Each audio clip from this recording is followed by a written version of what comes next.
Welcome to World Ocean Radio. I'm Peter Neill, Director of the World Ocean Observatory. As we transition from one value system to another, past and future, old and new thinking inevitably conflict. One way to arbitrate this standoff is to compare the financial realities of one option to another. An excellent example is deep-sea mining, a controversy that has been growing for several years as the world welcomes and considers the idea of new energy systems requiring new capacity for storage and delivery by new technologies such as cell phones, megacomputers, electric cars, and other innovations on which it seems we will best depend. A main focus of the need is batteries that require rare metals in short supply and urgent demand if we are to sustain a carbon-free society into the future. The focus is polymetallic nodules deposited on the ocean floor and extractable by mechanical harvest, not by explosion or drilling, but by large rake-like frames scraped along the bottom with inevitable disruption of the ocean floor and related biodiversity. The most active interest and dispute is located in the Central Pacific Ocean, in the Clarion Clipperton fracture zone, 1.7 million square miles located between Hawaii and Mexico, where hundreds of thousands of potato-sized nodules containing nickel, copper, cobalt, molybdenum, and other rare metals are deposited among seamounts and ocean organisms. The area is situated in the open ocean, but adjacent to the exclusive economic zones of the United States, Mexico, and Kiribati. Jurisdiction for mining falls to the International Seabed Authority, a program of the United Nations. According to the ISA website, there is a commercial interest in such extraction proposed in the area by companies from Singapore, Cook Islands, Germany, China, Japan, Belgium, South Korea, France, Nauru, Tonga, the UK, the Russian Federation, and other international consortia. Permits are requested, and tentative contracts exist, but controversy reigns. The dispute is predictable: the development and employment opportunity value versus the loss of destroyed habitat value, financial profit versus social and ecosystem loss.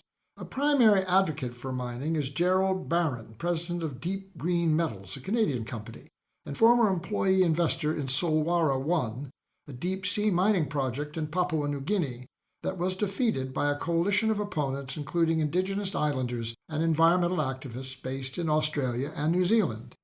In a recent article by Johnny Blattis in RNZ Pacific, a news organization that covers politics in the Pacific region, Mr. Barron is quoted describing the nodules: "They grow a little bit like a pearl grows, and it's like Mother Nature made this resource for us, for the times we're entering now, because of course the world is on a massive push away from fossil fuels, and what do we need to do if we want to do that?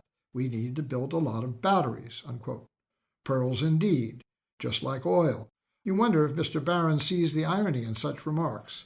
We have certainly heard his justifications before.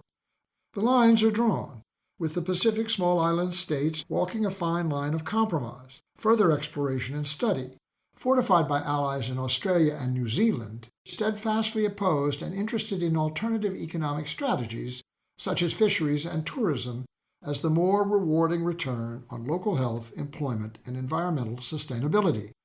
There seems to be no middle ground, with both sides committed to the predictable conventional positions. But what if decision-makers used ecosystem services accounting to calculate the value proposition? What if you estimated the financial and social cost of the mining option, projected annual returns, to whom, over what period of time, including the loss of productive value of the ocean floor disrupted?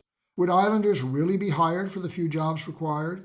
Beyond a negotiated royalty, who would benefit from exported profit until the resource was exhausted and the company moved on to more fertile ocean ground? What if similar resources were invested in island infrastructure and ecotourism facilities and services that would require island employees and retain wages and profits within the local economy?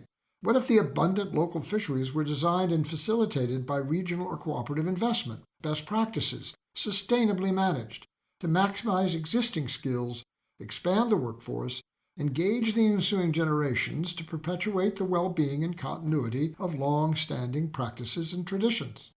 Make those calculations. Apply the logic of short-term profit over long-term loss. trade off one value set against another, and send the extractors home. In the meantime, a moratorium is a useful pause.